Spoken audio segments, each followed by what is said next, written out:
Hey everyone, welcome back to General Knowledge. This is episode 3 of Countries That Don't Exist, and we'll be taking a look at countries in Asia that either no longer exist or do exist but aren't recognized by the majority of nations. So let's get started. First off, we have Awaz, also known as Arabistan or Khuzestan. It's the Arabic-speaking corner of Iran, which seeks a return to self-rule. With a population of 4.5 million, its capital is Awaz City. It's an Arab region in a non-Arab country, extremely rich in oil, but where the population is very poor. The Awazis had self-rule as an emirate called Arabistan, but in 1925, the Persian Shah seized the province and took full control due to the discovery of oil. To make sure that their power was unquestioned, Arabic traditions, such as their language and clothing style, were prohibited, and the region was renamed Khuzestan. Today, the Awazis' desire for independence continues through protests against the central government.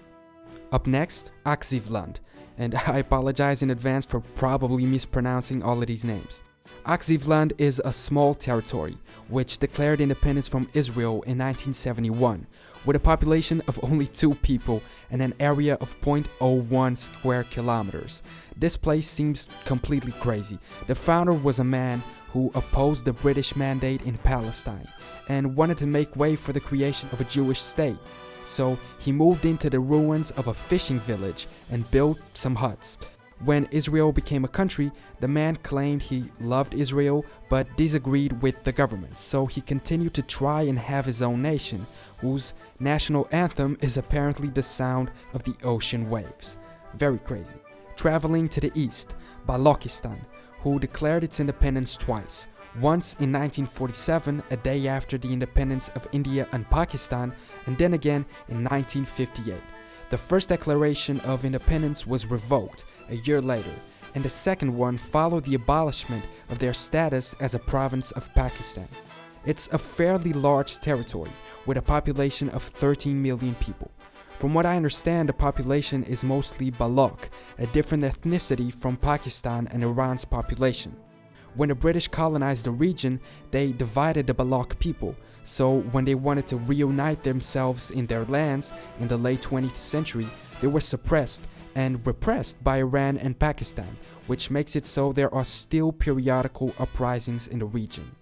Further east, we have Nagaland, a region with 3.5 million people, which declared its independence one day before India. Once again, the story starts with British colonizers. When they arrived in Naga in the early 1800s, the territory was separated. Each hilltop settlement was independent and fought each other constantly. The British discouraged this constant fighting and introduced Christianity, not knowing that they were paving the way for Naga nationalism, because with the union of the villages, the quest for self-determination from the British began.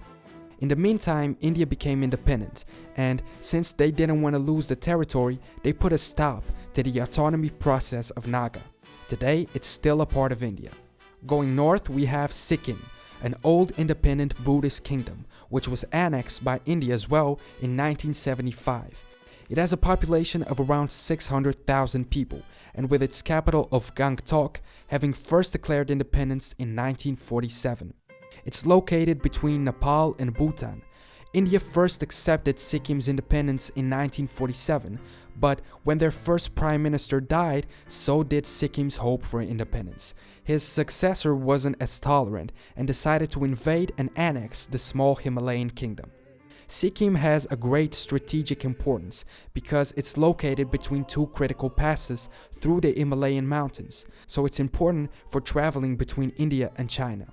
In 1975, there was a referendum, and 97.5% of the Sikkim people voted to join India.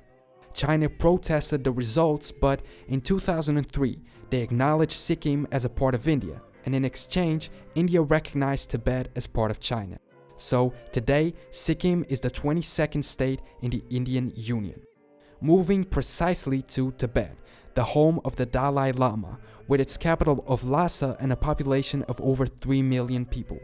Tibet had been independent for most of its history, but this changed in the second half of the 20th century. Between the ending of the Chinese Civil War, the fact that the Dalai Lama was underage, and conflicts and disputes about his regency, the conflict with China began. There was an attempt at negotiations, but they failed, and in 1950, the People's Liberation Army of China invaded Tibet. After the annexation of the territory, the independent Tibet government fled, along with the Dalai Lama, which up to this day lives in exile. Traveling north between Mongolia and, at the time, the Soviet Union, we have Tuva, with a population of around 300,000 and its capital city in Kyzyl. Tuva was independent from 1921 until 1944, when it requested to be incorporated into the Soviet Union. It was so small and already so connected to the Soviets that it said no one really noticed its annexation until 2 years later in 1946. Next, the islands between Taiwan and Japan. Ryukyu, also known as Okinawa, are a formerly independent kingdom seeking secession from Japan, with a population of around 1.4 million.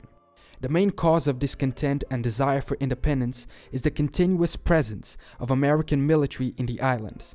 The military bases are run together by Americans and Japanese, but tend to ignore the locals. These islands were independent in the past, but they were conquered by the Imperial Japanese Army. In World War II, they lost about 1/3 of its population. The US controlled the islands for some time, but returned them to Japan in 1972. Ryukyu nationalists claim that they are still being colonized by Japan today, and in 2015, they delivered a document to the Japanese government requesting their independence. Moving south, Bangsamoro, a mostly Muslim enclave in the south of the Philippines. It claims Cotabato City as its capital, having a population of 3.5 million. It declared independence first in 1974 and then again in 2012 and 2013. This isn't such a romantic story. The Moros have a history of armed resistance against outside rule, starting with the arrival of the Spanish in the 16th century.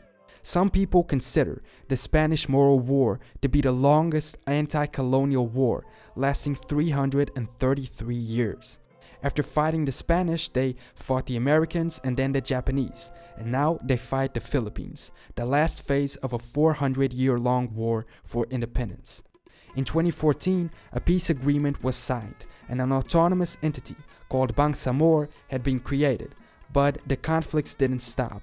In 2015, there was an armed incident that led to the death of several civilians and police officers. To finish in a somewhat lighter tone, we go a little to the southeast off the coast of Malaysia and also the Philippines. The MOROC-SONGHRATI-MEADS, also known as the Spratly Islands, are a set of very small islands with around 6,000 people. It was declared as an independent kingdom in the 1870s by a British naval captain. The descendants of this captain still dispute the ownership of the islands with China, Taiwan, Vietnam, the Philippines, and Malaysia. The reason why so many countries are interested in these tiny islands is once again oil.